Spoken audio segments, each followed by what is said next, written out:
Pertumbuhan sesuatu kota pada hakikatnya adalah pencerminan dari perkembangan kehidupan ekonomi kota itu khususnya dan negara umumnya. Kehidupan ekonomi adalah hal yang tak terpisahkan dari dunia perbankan yang merupakan cornerstone dari perekonomian itu. Demikian, setelah pemerintah Orde Baru berusaha keras untuk menempatkan kembali kedudukan perekonomian negara pada proporsi yang sewajarnya, maka lambat laun stabilitas kehidupan masyarakat pun nampak nyata.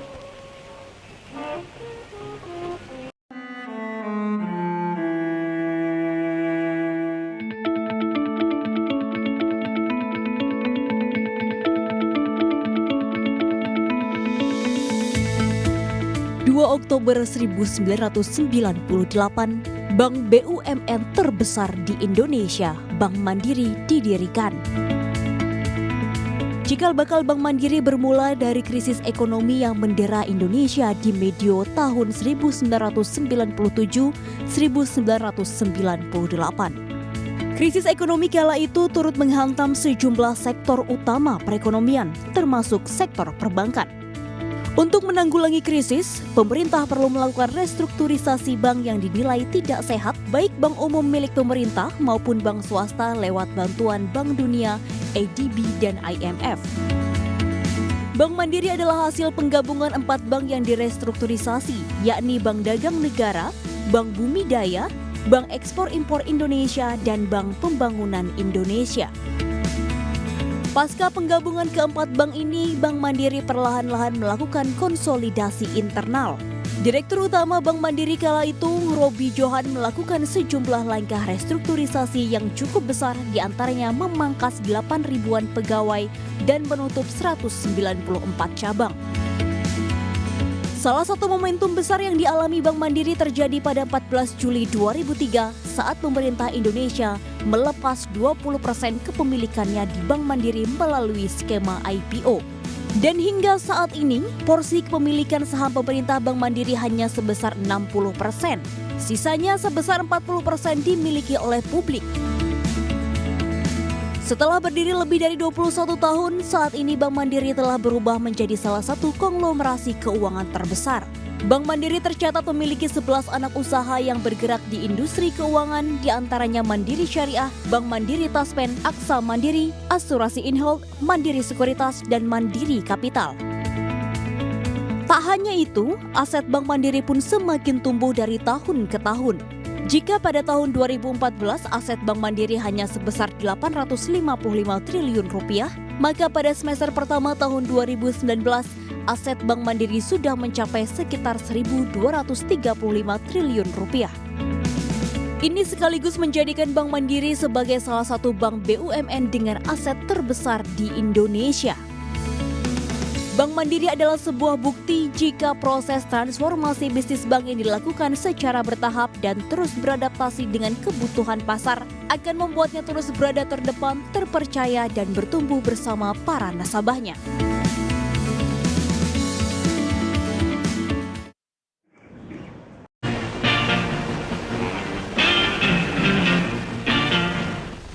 Gedung baru BDN ini selain diperlengkapi dengan peralatan yang serba modern, juga diperlengkapi dengan safe locket, yakni ruangan khusus yang kokoh, solid, dan tahan api untuk menyimpan barang-barang atau surat-surat berharga milik para nasabah.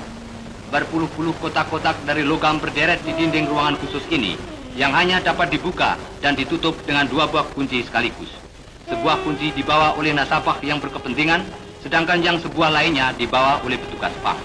Dengan demikian, maka lebih terjaminlah keamanan milik para nasabah yang disimpan di Bank Dagang Negara, baik yang berupa dokumen-dokumen berharga maupun yang berupa benda-benda logam mulia atau batu-batu permata.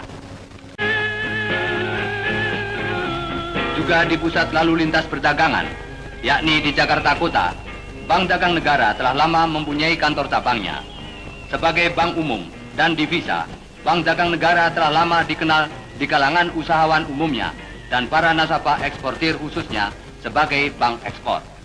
Di bidang pinjaman, Bank Dagang Negara pada akhir bulan Juni 1969 ini, dibandingkan dengan akhir tahun 1968, memperlihatkan suatu peningkatan sebesar 100%, yaitu dari 4.484 juta rupiah menjadi 8.287 juta rupiah. Dan hal ini pun adalah berkat keinsafan para karyawan Bank Dagang Negara dalam menunaikan tugas masing-masing demi tercapainya stabilisasi ekonomi yang mantap di negara. Hai sahabat Museum BI, tahukah kamu bahwa ada banyak uang yang beredar di Indonesia pada masa revolusi 1945 sampai 1949.